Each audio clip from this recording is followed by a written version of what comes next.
Bonsoir, que notre Seigneur Jésus-Christ vous bénisse en cette belle matinée du 27 juin, pardon, du 21, et qui vous comble de toutes ses grâces. Je vous en parlais toujours de la préparation en vue de l'enlèvement de l'Église de notre Seigneur.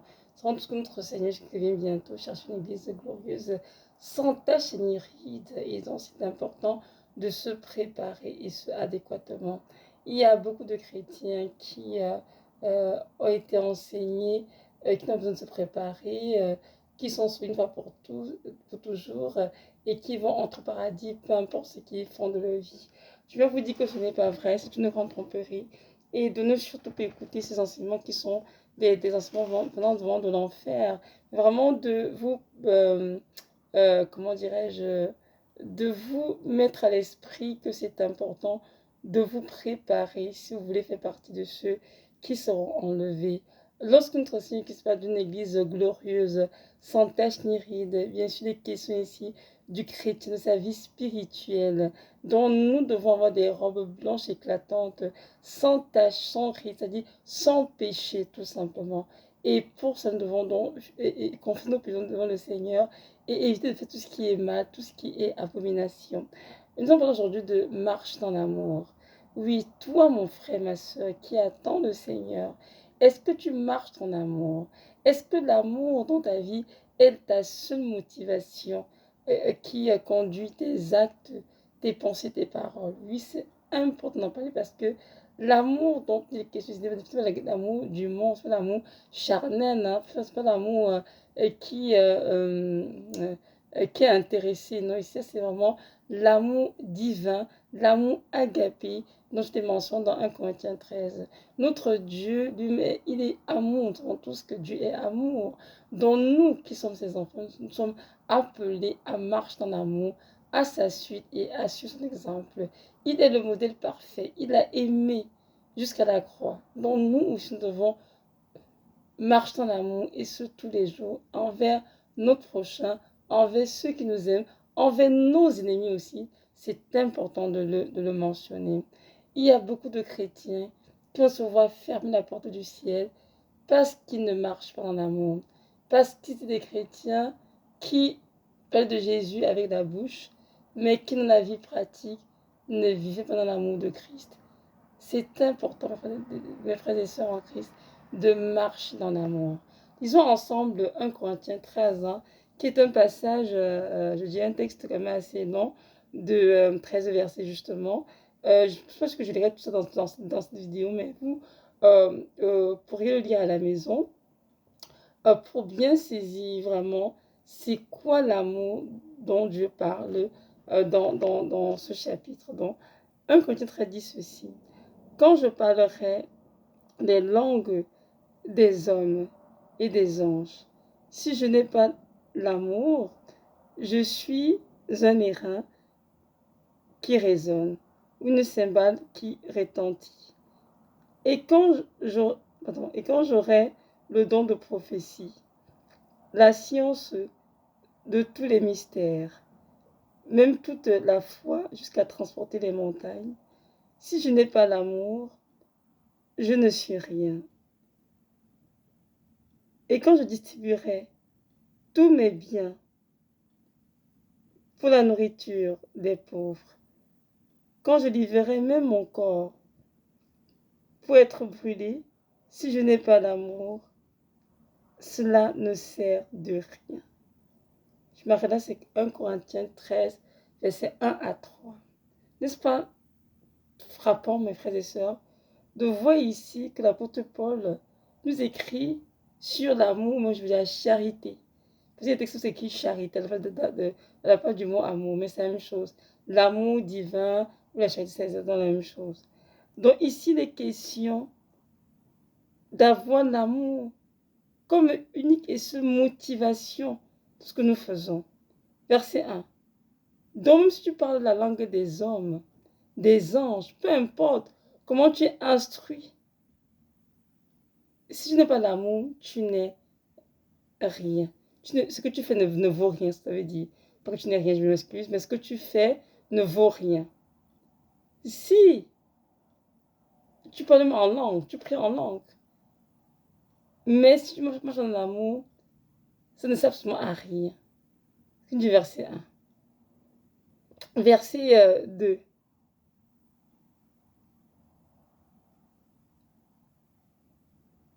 Même sur le don de prophétie, tu as dans tous les mystères. Tu as toute la connaissance. Si tu n'as pas l'amour, ça ne sert de rien. Tu m'as la foi qui transforme les montagnes, qui est de dans ta vie. Mais si tu n'as pas l'amour, ça ne sert de rien. Tu me distribuer tes biens pour les pauvres. Même ton corps peut être brûlé. Mais si tu le fais avec amour, ça ne sert de rien. Je pense que 1 Corinthiens 13, 1 à 3 montre clairement que l'amour agapé de Christ doit être notre seule motivation dans ce que nous faisons. C'est très important. De nos jours, malheureusement, beaucoup de personnes parlent d'amour, mais c'est l'amour intéressé, l'amour conditionnel. J'entends sur des termes, la vie du donnant-donnant. Non. Ça, ce sont des expressions qui sont fausses. Parce que l'amour de Christ, c'est donnant-donnant. L'amour de Christ, c'est je donne parce que j'aime. C'est tout. C'est que dans Jean 3, verset 16, Dieu a tant aimé le monde qu'il a donné son Fils unique, afin que quiconque croit en lui ne périsse point, mais ait la vie éternelle. Donc Dieu a tellement aimé qu'il a donné son Fils unique. Lorsqu'on aime, on donne. Un point, c'est tout. On n'attend rien en retour. Et c'est cet amour dont il est question ici dans 1 Corinthiens 13. Vous appelez charité, si on peut dire ça. Donc mes frères et sœurs, vous qui attendez le retour du Seigneur, assurez-vous que vous marchez dans l'amour. C'est très important. Moi qui vous parle, chaque jour le Seigneur me rappelle que je dois aimer. Jusqu'à ce que ça blesse. Ça veut dire aimer, donner tout ce que j'ai à donner pour aimer. Parce que c'est un test dans la vie de tous les chrétiens. Et ils seront tous jugés pour cela. Jusqu'où avons-nous aimé? Combien avons-nous aimé? C'est important. Donc, tout ce que tu fais dans ta vie doit être obligé par l'amour. Si ce que tu veux poser comme acte ou me donner comme parole, c'est l'amour qui en a rien, ne le fais pas. Parce que pour Dieu, ça ne sert à rien. Ça veut dire que dans le moment spirituel, ou dans le trône du Seigneur, ça équivaut à 0. Parce que cela a été fait sans amour. Combien de fois avons-nous vu dans les églises des frères et sœurs les peut-être malades, mais non plus de visite. Ou bien ceux qui, par des visites, ils vont juste, comment dirais-je, pour satisfaire leur curiosité. Pas par exemple pour le frère ou la sœur, juste parce que je vais y aller, pour qu'on ne dise pas que je ne suis pas allée à l'église, que je suis pas allée, pardon, l'hôpital rendre visite. Combien on fait cela? Il faut dire la vérité, c'est vrai, combien on fait cela? Ta sœur en Christ, elle a accouché, ou elle va à l'hôpital, mais tu ne veux pas aller la visiter. Mais tellement tu as peur qu'on m'a peur de toi, tu dis, je veux quand même aller aussi, pour qu'on ne dise pas que je ne suis pas allée. Combien l'ont fait? Beaucoup l'ont fait. J'ai dans les églises, j'ai vu ces choses beaucoup trop de fois. Et c'est affligeant pour le Père. Il nous a recommandé la parole, aimez-vous ardemment, aimez-vous réciproquement. Mais est-ce que nous faisons? Non. C'est rendu la confusion. L'amour est tellement intéressé, chacun chez son intérêt. Alors que Christ nous demande d'aimer sans rien attendre en retour. Absolument rien. Donc l'expression de la vie du donnant-donnant, c'est un mensonge de l'ennemi. Lorsqu'on aime, on donne, c'est tout. Vous savez, si on entend, il y a une chose qui dit, lorsqu'on aime, on donne. Mais on peut donner sans amour. Je vois mieux que quelqu'un me donne 20 dollars avec amour que de me donner 1 million de dollars sans amour. Et je pense que ce que je viens de dire résume tout ce qui est dit ici dans 1 Corinthiens 13. Nous devons apprendre à faire les choses pour Christ et pour un point, c'est tout. sans rien attendre en retour. On fait parce qu'on aime, tout simplement. Alors c'est le temps pour nous de vérifier nos motivations. Pourquoi agissons-nous de telle ou telle manière envers notre prochain, envers nos ennemis?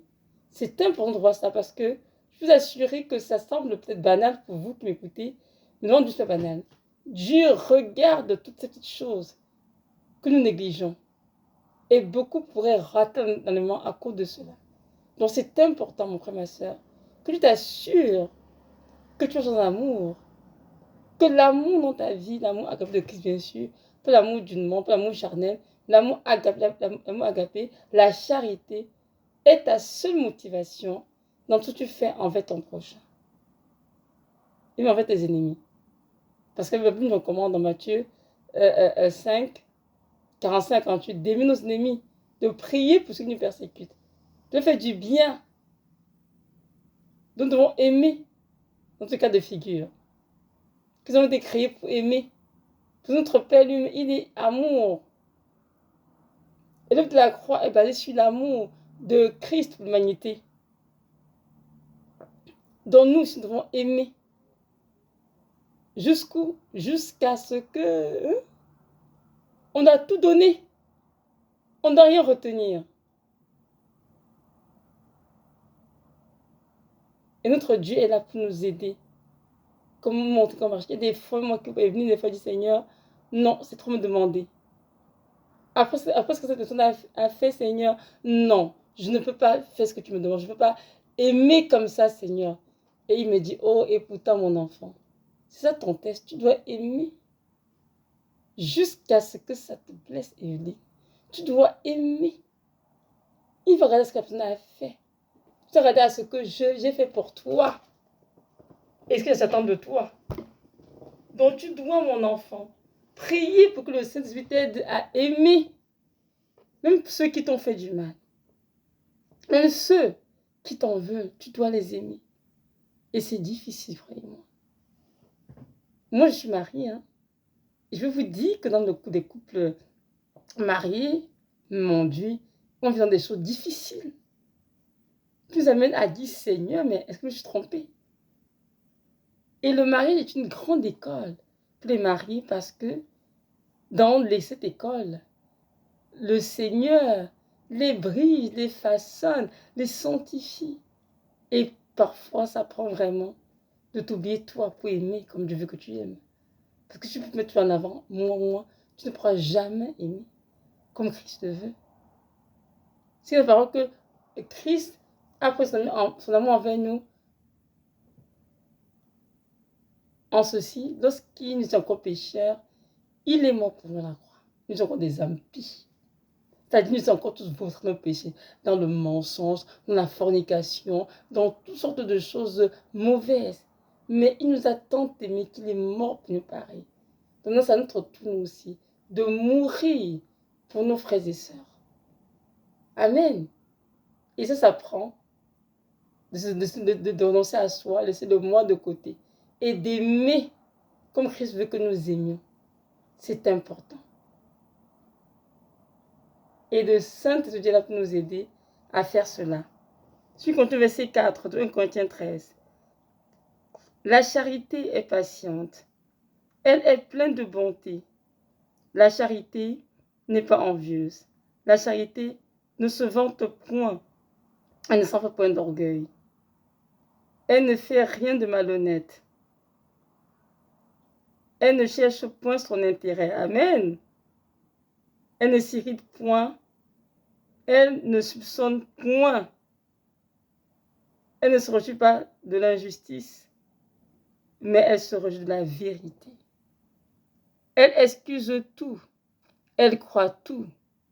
Elle espère tout. Elle supporte tout. La charité ne périt jamais. Les prophéties prendront fin. Les langues cesseront. La connaissance disparaîtra. Car nous connaissons en partie et nous prophétisons en partie.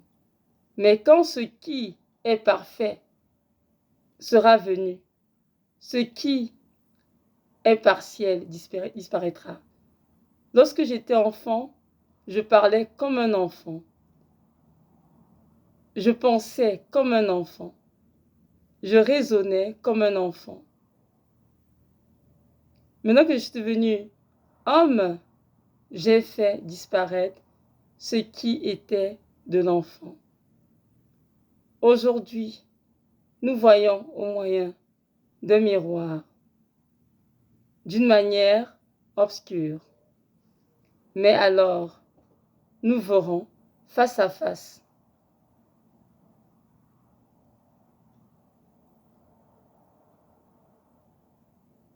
Amen. Verset 13. Maintenant donc, ces trois choses demeurent: la foi, l'espérance, la charité. Mais la plus grande de ces choses, c'est la charité. Amen. Parole du Seigneur. Donc, Dieu nous décrit ici les caractéristiques de l'amour, de la charité sur le cœur de Dieu. Donc, toi qui dis que tu aimes, tu t'assurer que tu es patient, que tu es plein de bonté, que tu n'envies pas et que tu ne te vantes pas. Ça paraît banal, mais c'est ça l'amour. Lorsque l'amour de Dieu est quelque part, on doit voir ces caractéristiques-là. Et ces choses prennent du temps aussi pour être revues dans nos vies, bien sûr. Parce que Dieu nous bâtit jour après jour, un peu à la fois.